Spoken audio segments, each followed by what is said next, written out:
In this guide, I'm going to show you how to transfer money from your bank account to PayPal.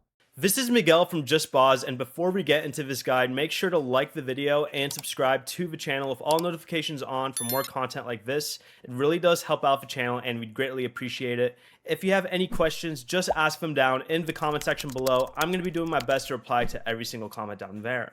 On mobile, open the PayPal app and tap the Accounts button.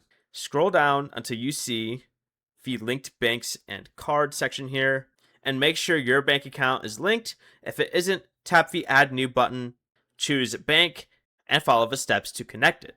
Next, go ahead and tap your PayPal balance and choose Add Money. Enter the amount you want to transfer, tap Next, then select the bank account you want to use. Confirm the transfer and PayPal will begin adding the money to your balance.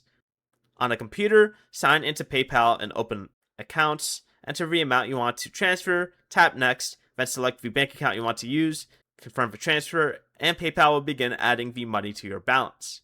Before you leave, remember to like the video and subscribe to the channel with all notifications on for more content like this. It really does help out the channel and we'd greatly appreciate it. And if you did have any questions, just ask them down in the comment section below. I'm going to be doing my best to reply to every single comment down there. Peace.